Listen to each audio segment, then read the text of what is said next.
দেখেন আপনাদের ভাইয়া 10 কেজি আম এনেছে আচার করার জন্য। হ্যালো এভরিওয়ান, আসসালামু আলাইকুম। আমার ছোট্ট ব্লগে আপনাদেরকে স্বাগতম। এই যে আপনাদের ভাইয়া 10 কেজি আম নিয়ে এসেছে। আমগুলো আমি সুন্দরভাবে কেটে পরিষ্কার করে নিলাম আচার তৈরি করব বলে।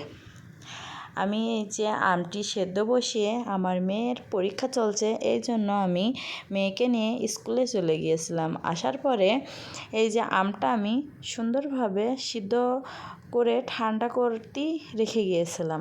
এই যে আসার পরে আমি আমটা সুন্দরভাবে চিপে ওর ভিতর থেকে যে আঁশগুলো আমি বের করে নিচ্ছি এবং নেওয়ার পরে আমি এগুলো সুন্দর মতো করে আমি একটা ছাঁকনির সাহায্যে ছেঁকে নেব, কারণ আমি এখানে আম সত্ত্ব তৈরি করব। এই কারণেই এটা আমি ছেঁকে নেব। ছেঁকে নিলে ভালো হয়, আর ছেঁকে না নিলে এটা আঁশটা থেকে যায়। এই জন্য ছেঁকে নেওয়াটাই ভালো। আর বাচ্চারা তো আম সত্ত্ব খেতে খুবই পছন্দ করে।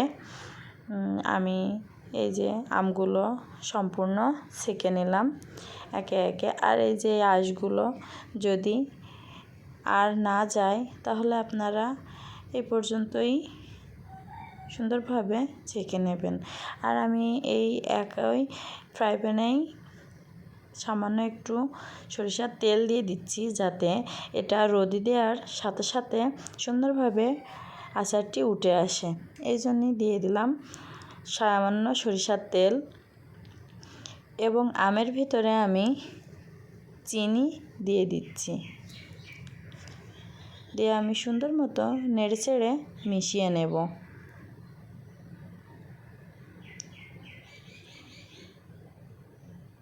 এখানে পরিমাণ মতো চিনিটা ব্যবহার করতে হবে, যে যেরকম চিনি খেতে পছন্দ করেন। এই যে আমি আমটা ফ্রাই প্যানে ঢেলে দিয়েছি, দিয়ে সুন্দরভাবে নেড়েচেড়ে মিক্স করে নিচ্ছি। আর আপনারা এখানে বিভিন্ন কালার দিয়েও তৈরি করতে পারেন। আমার এখানে সামান্য পরিমাণের জর্দা কালার ছিল, আমি সেটাই ব্যবহার করেছি।